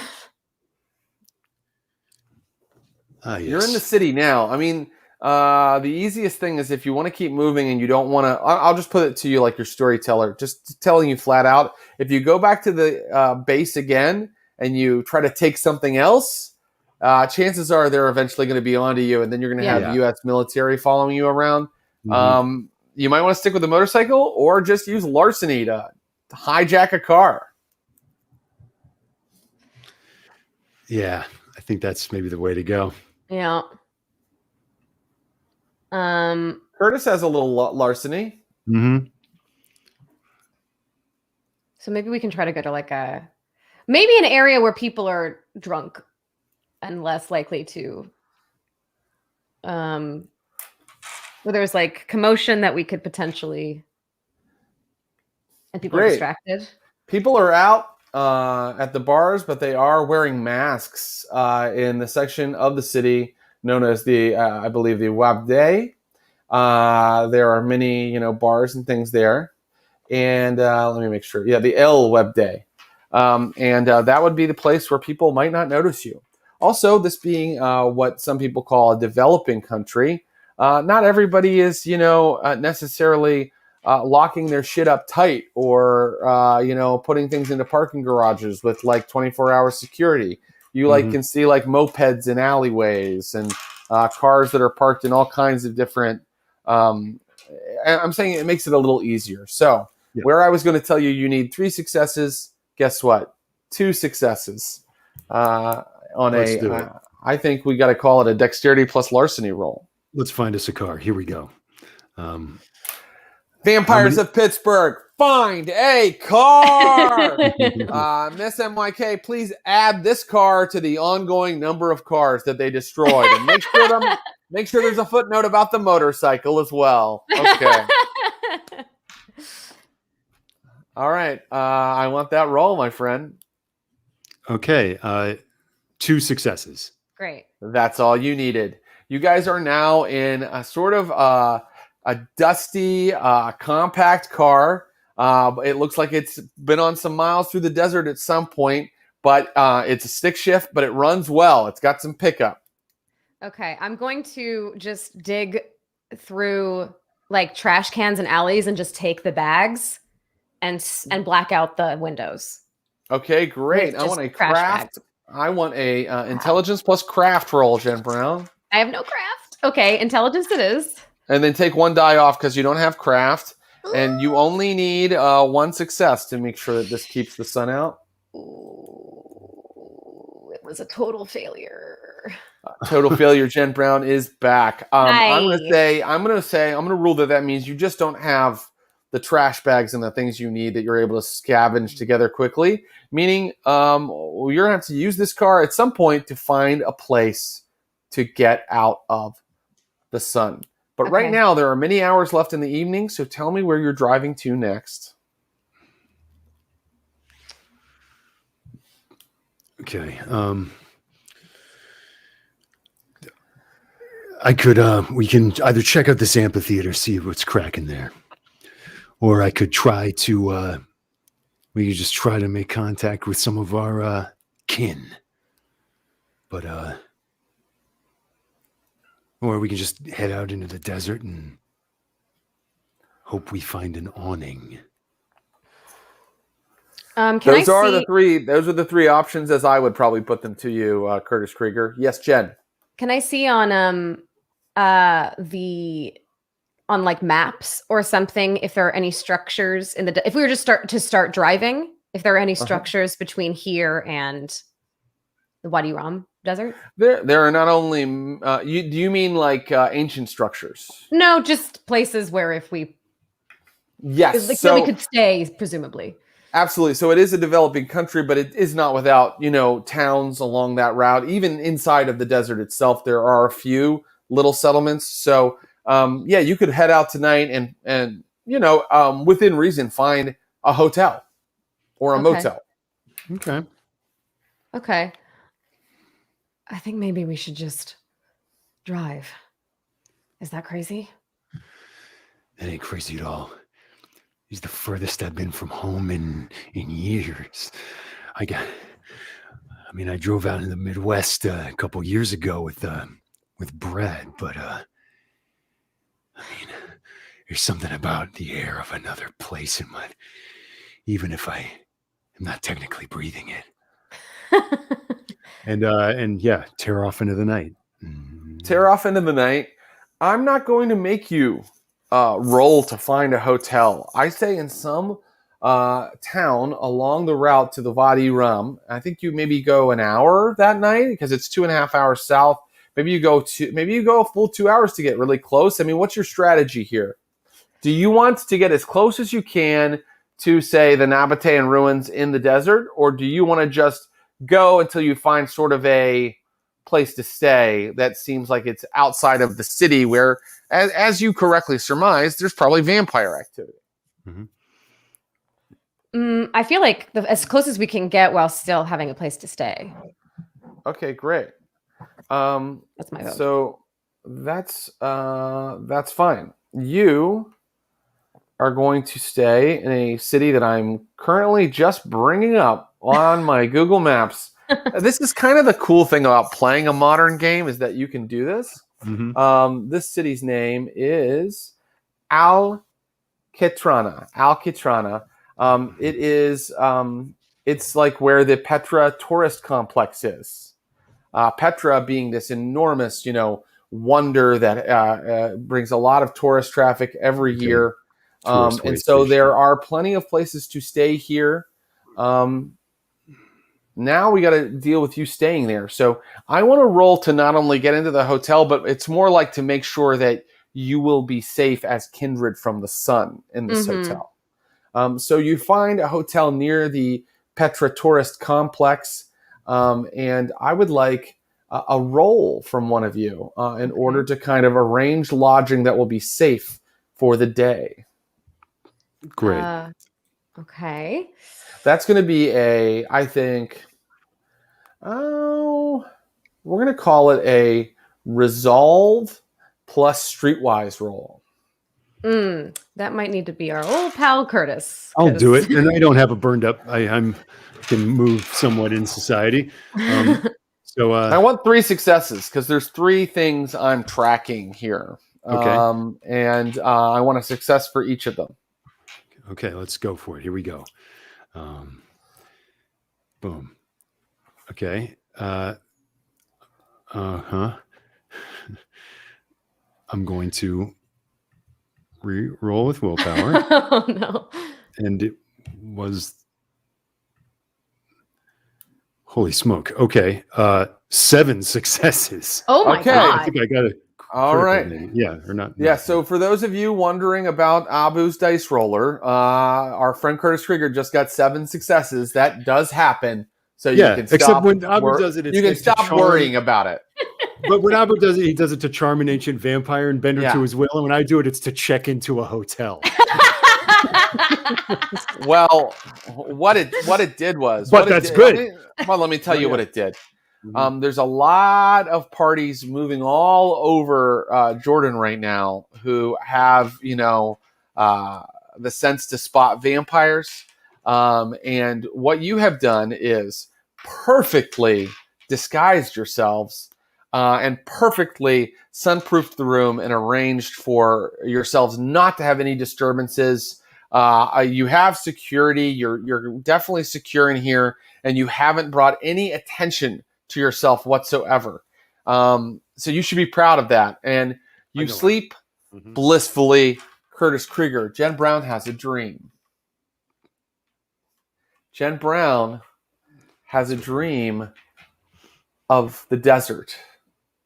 All night you'd been driving through the desert, and this dream, at first you're in the car, but then you know how sometimes in a dream it's you, but it's not you. Suddenly you're flying out over the desert. You're moving out over the desert across the rolling dunes, and it looks exactly like something out of Lawrence of Arabia. In fact, Lawrence of Arabia, the Wadi Ram was featured. It's a remorseless place. It's there's no resources. There's no water. You're moving out across a vast wasteland, and when you finally come to what looks like a hole in the ground, but your point of view is able to look down inside of the hole, and you can see that there are columns down there under the sand, and there are structures down there under the sand, and that the sand, it's almost like a sinkhole, is kind of like the sand is kind of being sucked in or falling to the side, and it's revealing some kind of structure. And there are 2 armies charging across the desert toward this hole. And now I would like for you to make a, let's call it a resolve plus occult roll. Okay. Resolve plus. Okay. How'd she do? I got 1 success. 1 success. Okay. Okay, no problem. Then all I'm going to tell you is, you can't quite make out the faces of either army, but you see that one army seems to be like modern in their sort of approach, like they're driving on motorcycles and in jeeps and they're carrying guns, but you can't quite get a glimpse at any of their faces. And then you turn and you see that the other army, they are kind of loping across the desert. And at first you're like, Curtis, because they're moving like wolves, but they're definitely humanoid. And they're howling and laughing as they move toward this pit. And then the final thing that happens is you look down into the pit and you see a face. And then you wake up. What's the face like? What's that face like, Jared? What's the face like, Jared? It was eyes. It was eyes that opened after a very, very long slumber. And those eyes were like filling up with blood. And so I think that the dream disturbs you enough, Jen Brown, that you take a point of willpower damage. Oh, shit. Because you realize that whatever you're moving toward is quite scary. So Jen does the like wake up. Yes, and Curtis then you is both like already awake, like robe, like showered. It's like reinforcing the wedge that he put in the door the night before. Yeah, like, and now you're gonna both make your rouse roll. Oh shit! Yep. I hope I don't get hungrier. Let's see what happens. Fuck. I'm Okay. now at 4 hunger. Oh, wow. Okay. And now we're going to make a remorse roll to see if you feel like you, at 4 hunger, I mean, like you just had this horrifying dream. You're at 4 hunger. You left your allies behind and I put that stain on you. Yeah. So in this moment, we're going to find out whether Jen Brown and Curtis Krieger feel like this is right. This is the crusade we're meant to be on right now, or whether they are terrified that they may have just abandoned their allies to go die out in a desert somewhere. And so we're going to kind of do that with the remorse roll. How many spaces are between your humanity and that stain right now, each of you? 2. There are 3 open spaces. 3 open spaces. Okay. Roll that number of dice. Spaces. The chicks. I got 1 success. Okay. I also got 1 success. All right. You can remove the stain. Okay. You guys are like, we're doing this for a reason. And and correct me if I'm wrong, Jen Brown, it's to save Dylan, right? It's partially to save Dylan and also partially maybe to save Jen's soul a little bit. Right. Dylan, Okay. save Find ourselves. purpose. To save ourselves, to find purpose. I noticed, Jen, that on your character sheet, you don't have a current desire. So would you like it to be save my soul? Yeah, I think it's like to find basically, not to be very dark, but Jen is like a bit on a suicide path where if like this doesn't work out and she can't find the Salubri and Galconda is bullshit or whatever, then she might as well just walk into the sun. Okay, so I have her ambition, which is long-term, as achieve Galconda, but I'm going to make her desire find the Salubri. Okay? If she does that, she's going to get all kinds of willpower back and feel like, stronger again. But right now, just keep in mind, she's a little shaken in her quest. What about you, Curtis? You currently need a new desire as well. You were trying to establish peace in yourself and then I think also in Pittsburgh. Mm-hmm. What is his main goal in this quest? I think it's it can be find the Salubri as well, or it can be protect Jen. Or my concern for Dylan is not as high. It's protect Jen. It's like not to like I want to. And as soon as she expressed like I would walk into the sun, it's like nope, not on my watch. Okay, we're gonna make sure that you stay in it. We're gonna save you. It's gonna be okay. I need you to provide moral clarity for me. So and also like that the idea is that like if there is whatever this path that like he's on, if this is part of it, if there's some salvation to be found out here, he wants a part of that. And I think also he's like, okay, so who's left back in Pittsburgh? Mari Secor and the fucking wolves, let them kill each other. Right.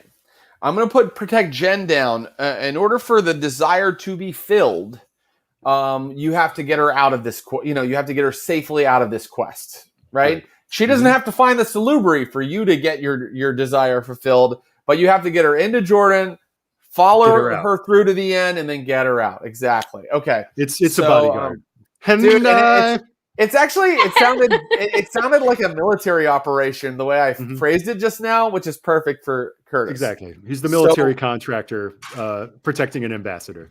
So I think Jen wakes up and recounts the dream to Curtis.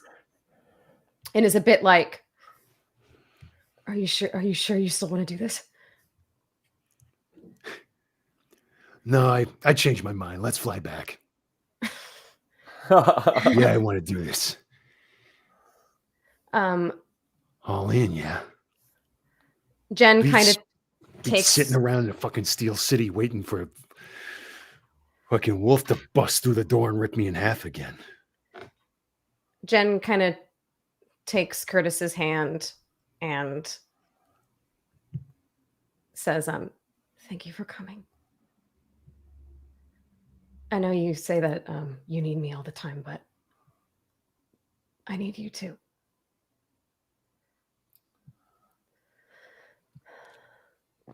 I wouldn't be anywhere else. Okay. We'll get you where you need to go. Hey, you're looking a little shaky. Yeah. You need me to order some room service? Jen is maybe searching her brain for any way that they can feed without feeding on humans, but they don't have any of their resources here. Right? Is this the type of hotel that has rats running around? Like, no, you guys have checked into, I would say, a solid middle class kind of situation. It's kind of unassuming.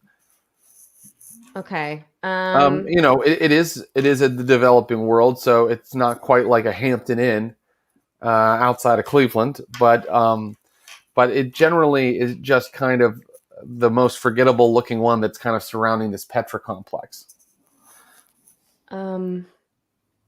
Okay, well, I guess we're gonna have to feed on humans, which isn't great, but we'll leave them alive, right? You're a consensualist, Jen, so you're gonna have to spend willpower in order to feed off of somebody that doesn't agree to be fed off of. Oh, I don't have any willpower left to spend. And I'm guessing compel is not the same thing as consensualism. They'd have to actually consent to it. They have to actually consent.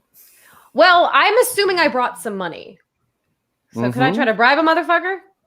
So, Operation Get Fed. Yes, you can. Do you want to go out into this city in the middle of the desert and see if you can bribe someone into allowing this? Yep. Great. What else to do? No, that's okay. Use your persuade plus your charisma. We're going to call this represents a night of trying to find someone who's interested in this and doing it with the most, care and, you're not making any stupid mistakes. Okay. Right. You're doing this in a way that has worked for you in the past. I'm not going to say that you're just walking up to random people on the street. You're kind of looking in like seedy bars where people might need a little money, things like that. And in fact, you eventually find that you have a couple options here. You have an option that there is a camp set up by the UN a couple hours north that is for refugees. And yeah, there are a lot of refugees in Jordan. From Syria and from other places, even still in 2021. And those people are always desperately in need of money. So, Jen Brown, that doesn't really sound like the path of Galconda, does it? No, it sure don't. I'm just putting it out to you that you find out that is a place where people would definitely do things in exchange for money. You also can just look around like the seediest places here in Alcatraz and see if you can find someone willing to do this. Is that what you'd rather do? That is what I would rather do. I got 3 successes. I'm hoping that there's just like a drunk dude that would be like, sure. Oh, certainly. There is a drunk dude who agrees to do this. You're in a devoutly Muslim country, though. And I now want you to roll. I now want you to roll dexterity plus stealth as you're carrying this out. I don't care if it's in your secure hotel room or not. You are kind of taking what is clearly like a local back to your hotel room, and you are clearly an outsider. So there is a chance people would note this. Please give me a, not dexterity plus stealth, I think a manipulation plus stealth is in order. Is there no way to just do it on the You'd rather do it in the alleyway? street without, people Absolutely. seeing me? Manipulation plus stealth still applies, though. Okay. And I want 3 successes. I don't have any stealth, and I only have 3 manipulation and 4 hunger, so I feel like this is going to fail. I mean, is there a way I could help with this? Absolutely. Would you like to be also on the food procuring expedition? Yeah. Very good. I wouldn't be letting Jen out of my sight anyway. Then you may either add 1 to Jen Brown's dice pool by allying with her, or you can be the guy that is rolling the manipulation plus stealth roll here. That's probably better. Okay. Yeah. That's my guess. My manipulation is very low, but I could give it a shot. This guy does seem confused. He does kind of think that maybe he is going for an illicit romantic experience. There is a language barrier here. Neither of your characters speak Arabic. Right. So, but this guy's definitely into what's going on, and then is kind of surprised when Curtis Krieger comes around the corner. And I need that manipulation plus stealth, or if you're just grabbing him, go ahead and make it strength plus brawl. No, let's go. Let's try it. Here we go. Okay. Manipulation plus stealth. Not much. Okay. 2 successes. Okay. I wanted 3. You have technically failed. Now, what does that mean? What does that mean? What does that mean? Here's what it means currently. Both of you feed off of this guy. You can each take 1 off of your hunger. If you want to take more than that, you're going to start putting him into medical danger. I'm not going to do that. Nor I. Great. I've been acing my rouse rolls, so I'm not super hungry. Oh, that's good.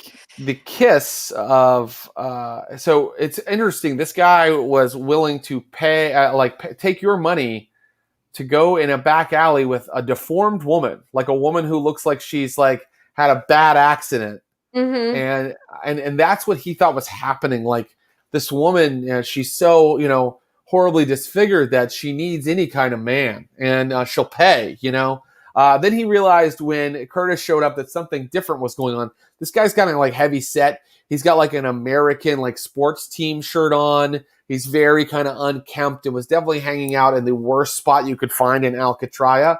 It was actually a secret spot because, they don't have a lot of like, come on in and drink out in Alcatraz. But the kiss brings ecstasy. The bite brings ecstasy. So when you both bit into him, he was kind of like, and then when you pull away, suddenly this look of horror comes over his face as he grabs his neck. But of course, the bite wounds are already kind of healing themselves, and he's going to run now. Okay. I'm going to try to kiss him and act like it was always just a make-out thing, and I had invited him to like a weird back alley threesome. Me too? Or all of us? Right, okay. Was this not explained? I'm not gonna make this a roll. I don't think we need to chase this guy. Jen Brown, you catch up to him and you kiss him, and you kind of are really playing up that it was some sort of romantic endeavor. And he starts shouting at you in Arabic and saying to get away from him, and shouting at Curtis in Arabic and shouting at him to get away from him. And then he is again going to try to move back off into the town. Let him Did go. we misread the vibe? Okay. There's about half the night left. What now? Can we make it to where we're headed in half a night?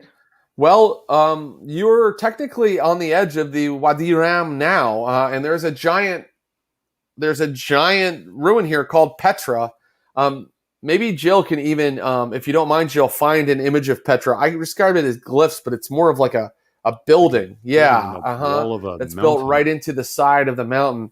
Look at how small the people are. My God. Wow. Yeah, look at the massive size of that. So that's the temple here. Okay. Or the ruin here. You can go and investigate that, or you could find out where you think you're going. Is that where you're going? Is that the place to go? I mean, this is a world famous tourist attraction. It It's a is. wonder of the world. Like, Well, Of course, it's the world of darkness, and it's a little different from our world. I think that in the world of darkness, it's not quite as like highly secure with like souvenir shops all around it. I think it's more like during the day they make you pay, and you can go walk up through it any way you want, and then leave. And at night they just have it behind like a chain link fence with maybe one guard on duty. did I see anything in my dream? It didn't look like this. It didn't. Didn't look like Petra. No, remember it was kind of underneath the earth, the desert. underneath the desert. Is there any sort of when you go inside Petra, is there any sort of like system that goes down deeper? Yeah, yeah, you can go deeper into there. Mm-hmm. Yeah, I mean, would Jen Brown know that? Give me a academics plus intelligence difficulty 3. Well, I assume I could look it up, probably, right? You can. Academics plus intelligence? Mm-hmm. I'll give you other bonuses if you get this. Difficulty 3. 3 successes. 3 successes. There should be kind of an entire complex inside. Does any of it go like underground or delve deeper down Guys, into the desert? I did a lot of research for today's episode. I did not map all of Petra. Yeah, So yeah. let me just say that your 3 successes earns you this. In the world of darkness, yes, it does go down deeper. In the world of darkness, Petra's more than just, a couple rooms on the top level. Okay, great. Then I think we should go to Petra. Very good. And so you arrive, and it is as I described, hundreds and hundreds of yards away before you can go through sort of the crevasse that kind of hides Petra. Like there's a bunch of chain link fence with barbed wire on top of it, and then there is sort of a poor attempt at sort of a cheery touristy sign, or a historical landmark kind of a sign, and there is a gate with a guard on duty. Right. Okay. My dominate is not good. We're still wearing military attire. Not that matters. Can I try something? Yeah, of course. One guard. One guard right now. Can I call some friends? I assume there are stray dogs around. Certainly there are. I'm going to call some. Great. Rouse roll because Feral Whispers requires that. Mm-hmm. Let me know what you're doing, and if it's simple enough, I might not make you actually make the roll. I'll just make you make the rouse, right?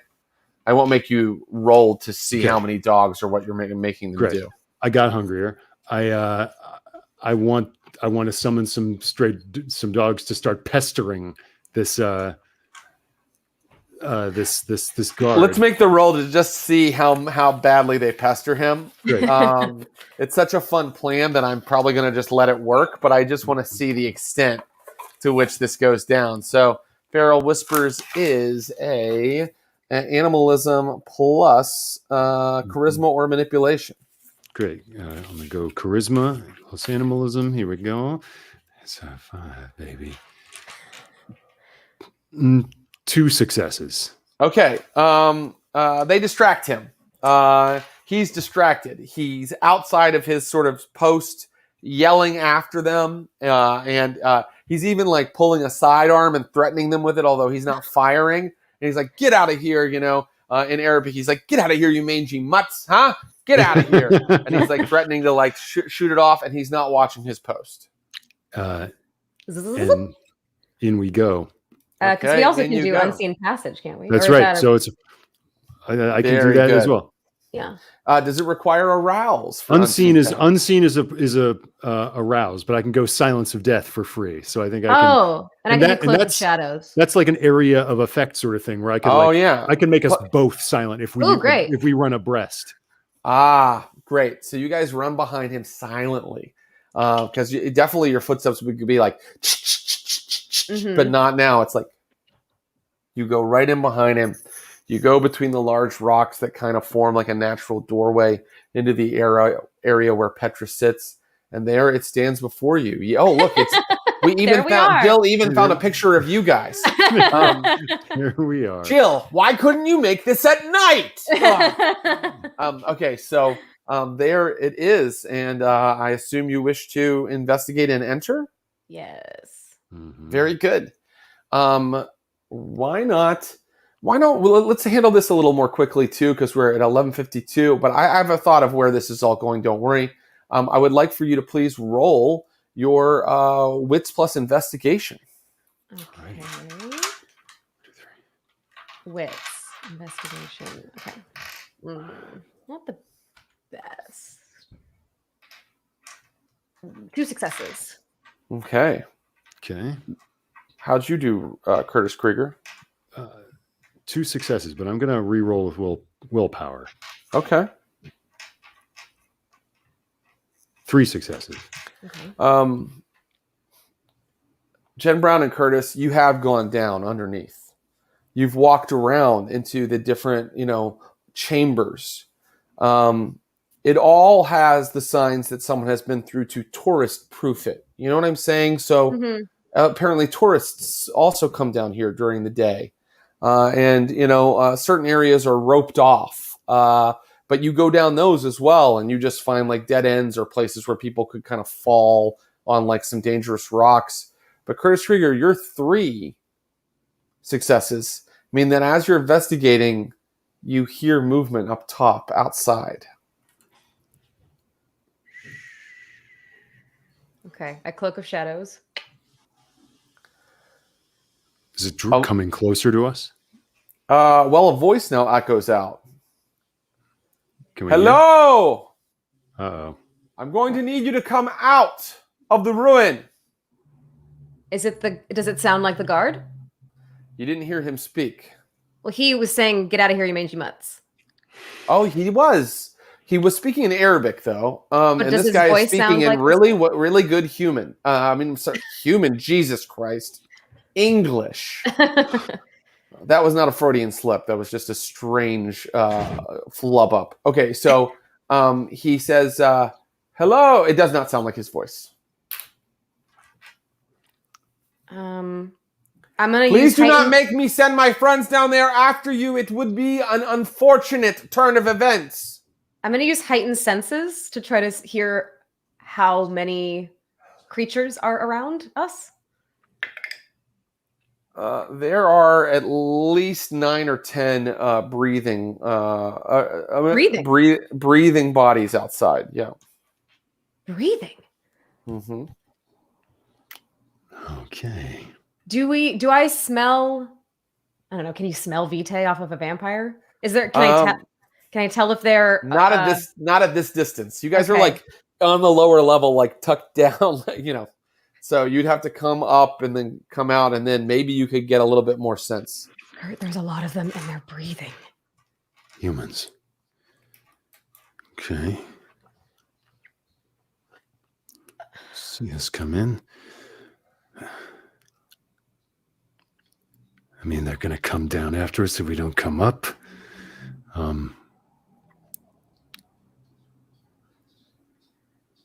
Look, I'll go out.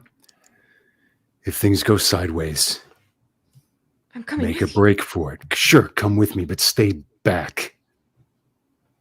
Okay. All right. So yeah, I'll go up and try to just maybe just kind of get to a position where I can see outside cautiously. Very good. You right peek outside and you see a group of 10 people altogether.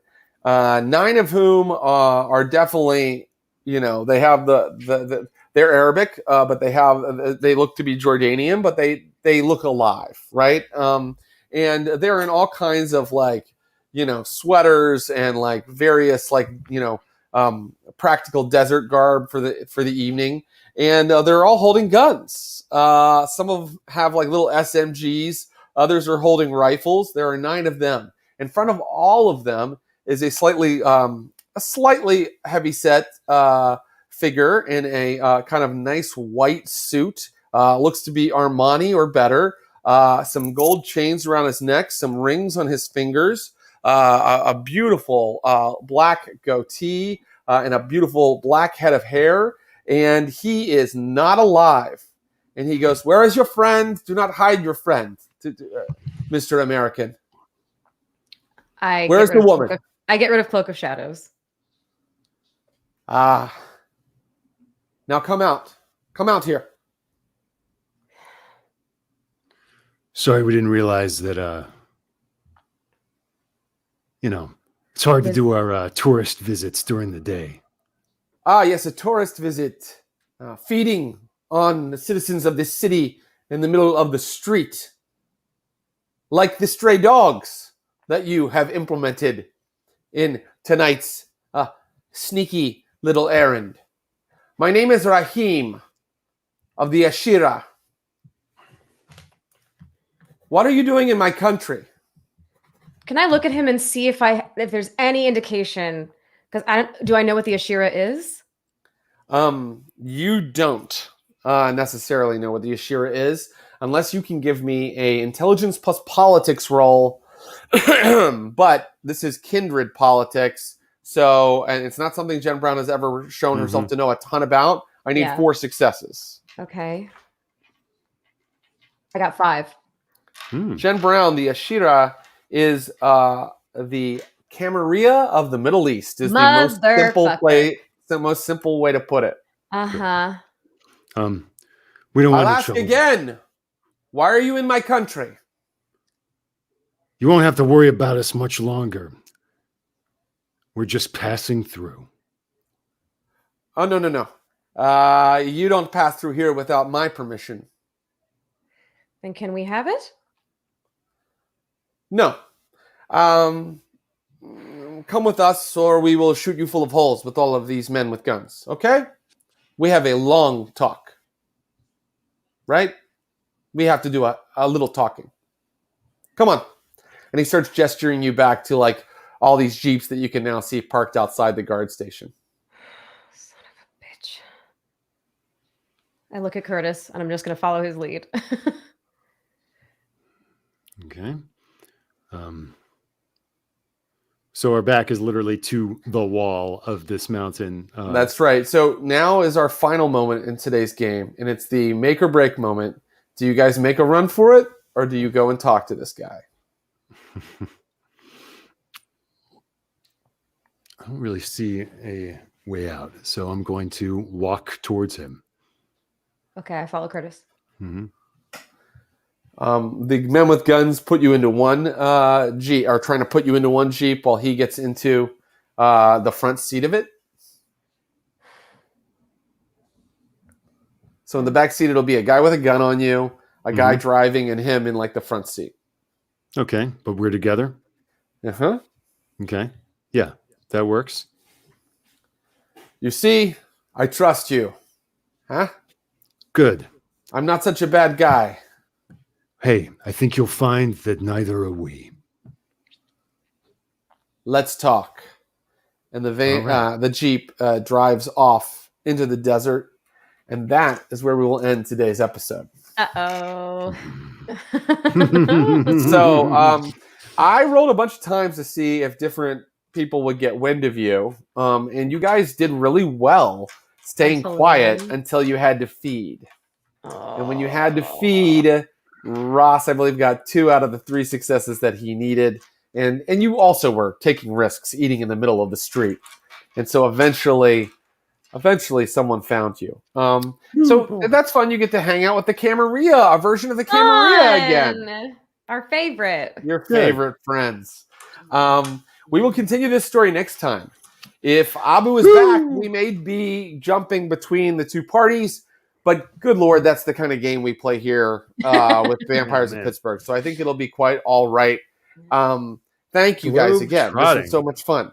Yeah, we're Thank you. globe-trotting now. Globe trotting. Just when you think you know what this story is, I make part of it take place in Jordan.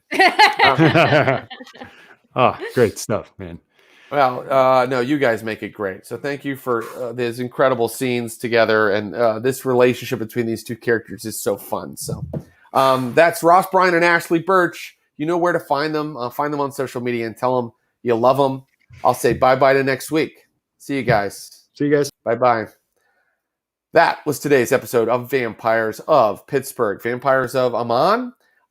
Join us next week, 10 a.m. Pacific on Sunday to find out. I actually called this episode the one where Jen Brown joins the Gehenna War. So those of you that are big vampire fans kind of know some of what's going on here. But if you don't, that's fine too, because Jen and Curtis don't know what's going on here. I really, really appreciate you viewers hanging out, watching us play today. I'm just going to once again say this Tuesday, Taste of Blood. Tune in for Thaco Tuesday. Watch us play a totally different kind of game where we make a lot of jokes, we laugh a lot. It's a little less serious, and we are going to have Paula Deming and London Carlisle back, and of course Clinton Trucks as no longer as Booble von Borplesby because his character died. I killed him. Level 3, and I killed him last time. But come back and check that out on Tuesday, and then we'll be back next Sunday for more Vampire. We have a lot of extra stuff coming up, and if you want to know about it, follow our socials. We're on Twitter, we're on Instagram, and the best place to get in touch with us, as I mentioned at the top of the show, is on our Discord, where we're always really happy to hear any thoughts you have about our content. I mean, I know I'm putting a gun to my head by saying this. If I'm making a mistake or something doesn't make sense to you, or you're concerned about something you saw on the show, hit us up there, because I really do love to hear it, and I love to have that discussion going. The Discord is the place to do that, the server of blood.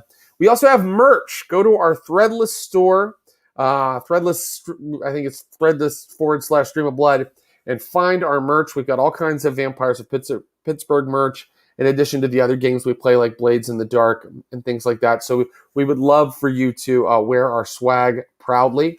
I want to say thank you to Brian Baldinger and Clinton Trucks, my partners and producers. Thank you to Jill Petracek for not only creating our incredible art-directed look, but also for being Clinton Trucks while Clinton Trucks is away and giving me great notes while we were playing. She was the secret GM today, everybody. And then I want to thank Megan Arch, our social media manager, as well. And I want to especially thank one more time you guys, the viewers. Until next time, keep your blush of life up, and we'll see you for more Vampire Church next week. Bye-bye.